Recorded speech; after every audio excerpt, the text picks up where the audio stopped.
আসসালামু আলাইকুম। প্রিয় দর্শক, আপনারা জানেন যে এ সপ্তাহে আমাদের প্রধান উপদেষ্টা ডক্টর ইউনূস লন্ডন যাচ্ছেন। তিনি লন্ডন যাচ্ছেন ওনার একটা ব্যক্তিগত পুরস্কার নেওয়ার জন্য, পুরস্কার গ্রহণ করার জন্য, এবং সেই সঙ্গে বলা হচ্ছে সরকারের পক্ষ থেকে যে বিদেশে যে পাচার করা অর্থগুলো আছে বাংলাদেশের, সেগুলো উদ্ধার করার ক্ষেত্রে ইংল্যান্ড সরকারের সঙ্গে হয়তো আলোচনা করবেন। এটা একটা উদ্দেশ্য হতে পারে। উনি ইংল্যান্ডের প্রধানমন্ত্রীর সঙ্গে দেখা করবেন বলে বলা হচ্ছে, এবং ইংল্যান্ডের যে রাজা আছেন চার্লস, তার সঙ্গে ওনার দেখা হবে। এই দেখার ফাঁকে ইংল্যান্ডের সাবেক মন্ত্রী, সিটি মিনিস্টার এবং লেবার পার্টির এমপি টিউলিপ সিদ্দিক, তার সঙ্গে ডক্টর ইউনূসের দেখা হওয়ার একটা সম্ভাবনা আছে। আসলে সম্ভাবনা অনেক আলোচনা হচ্ছিল বিএনপি প্রধান তারেক রহমানের সঙ্গে ওনার দেখা হবে কিনা, অথবা তারেক রহমান ওনার সঙ্গে দেখা করতে চাইবেন কিনা, চাইলে উনি দেখা করতে রাজি হবেন কিনা। যেমন এই আলোচনাটা ছিল, তেমনি টিউলিপ সিদ্দিকের সঙ্গে ওনার দেখা হওয়া নিয়ে একটা নতুন আলোচনা তৈরি হয়েছে। এই আলোচনার খবরটা আমরা জানতে পেরেছি ইংল্যান্ডের বিখ্যাত দ্য গার্ডিয়ান পত্রিকার মাধ্যমে। এই গার্ডিয়ান পত্রিকায় আজকে একটা এ সংক্রান্ত রিপোর্ট প্রকাশিত হয়েছে। সেই রিপোর্টে লিখেছেন এই গার্ডিয়ান পত্রিকার চিফ রিপোর্টার ড্যানিয়েল বোফে, এবং সেই রিপোর্টে বলা হয়েছে যে টিউলিপ সিদ্দিক নিজে থেকেই ডক্টর ইউনূসের সাক্ষাৎ প্রার্থী হয়েছেন। তিনি ডক্টর ইউনূসের সঙ্গে কথা বলতে চান। কি ব্যাপারে উনি কথা বলতে চান?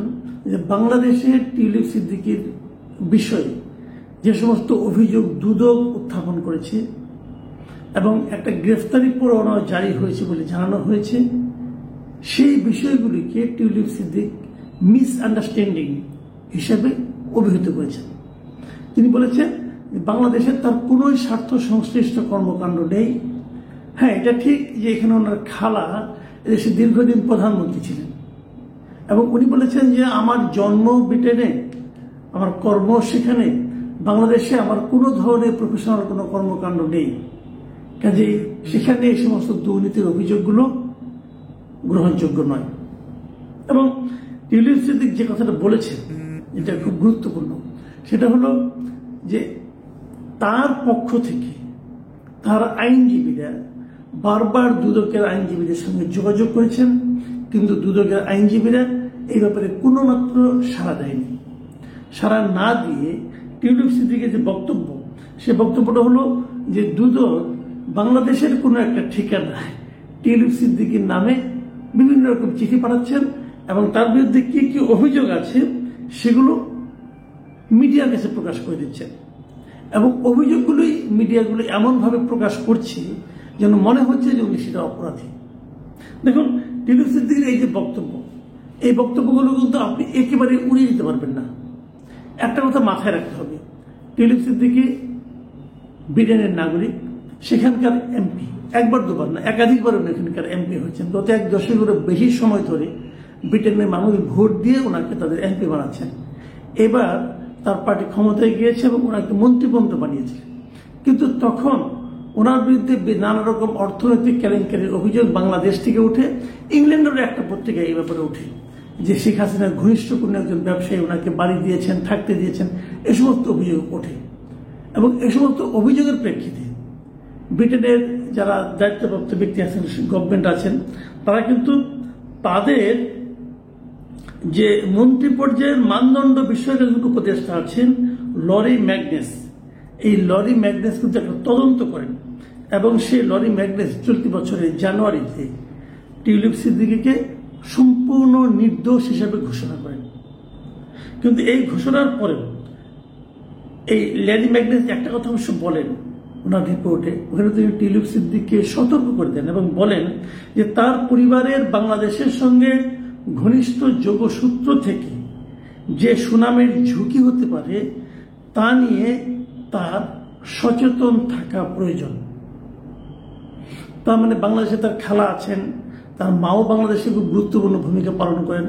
এই যে আত্মীয়তার সম্পর্ক, এই আত্মীয়তার সম্পর্ক থেকে ওনাকে সতর্ক থাকতে হবে, এটা ল্যারি ম্যাগনেস বলেন।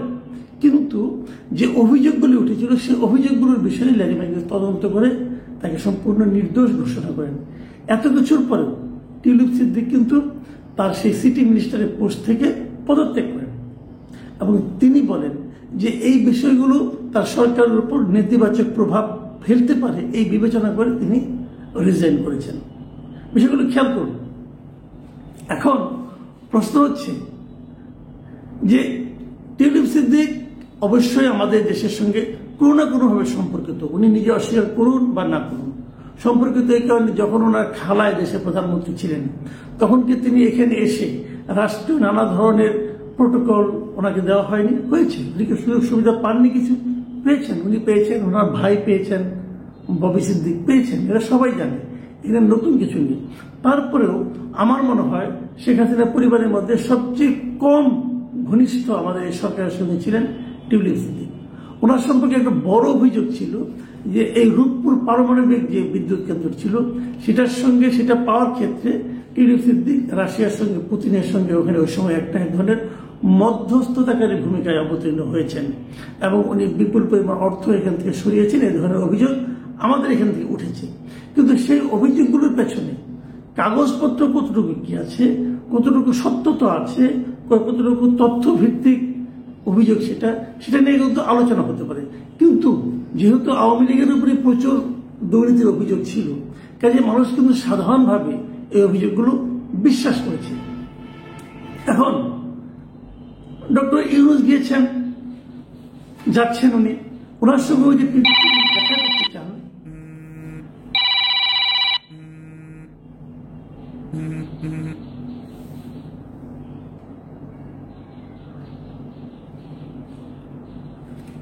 এখন ডক্টর ইউনূস ইংল্যান্ড যাচ্ছেন।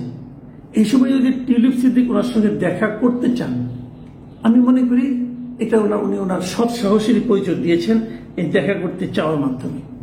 এবং আমি এটাও মনে করি ওনার সঙ্গে আলোচনা করা ডক্টর ইউনূস, যদি ওনার সময় থাকে, আমি জানি না সময় আছে কিনা, যদি সময় থাকে আমি মনে করি ওনার কথা বলা উচিত।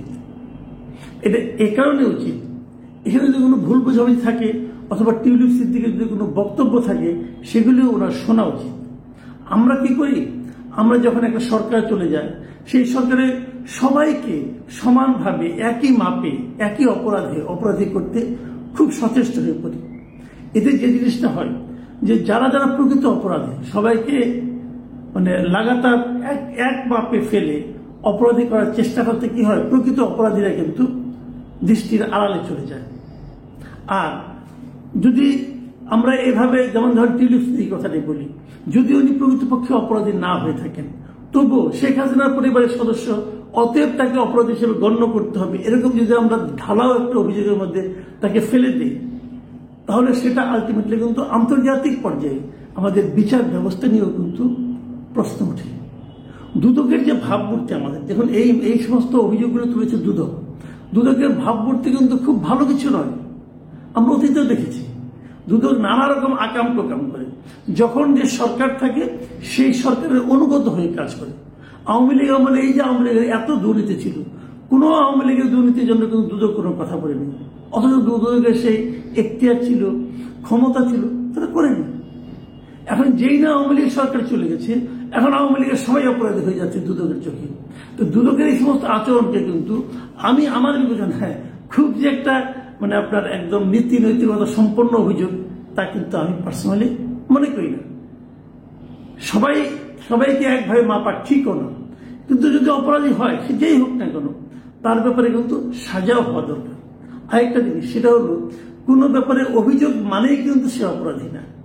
কিন্তু দুদক যে কাজটা করে, কোনো একটা অভিযোগ পাওয়া মাত্র সেটা মিডিয়াতে যেভাবে ফলাভাবে প্রচার করা হয় এবং যার বিরুদ্ধে অভিযোগ তার বক্তব্য ছাড়াই যেভাবে মিডিয়া সেটাকে প্রচার করে, তাতেও কিন্তু আমি মনে করি যে আন্তর্জাতিক পর্যায়ে যদি সে ব্যক্তিরা আন্তর্জাতিক পর্যায়ে কেউ হয়, আন্তর্জাতিক পর্যায়ে কিন্তু আমাদের দেশের বিচার ব্যবস্থা, আমাদের দেশের অ্যান্টি করাপশন অর্গানাইজেশন যারা আছে তাদের ব্যাপারে একটা নেতিবাচক ধারণা দেয়।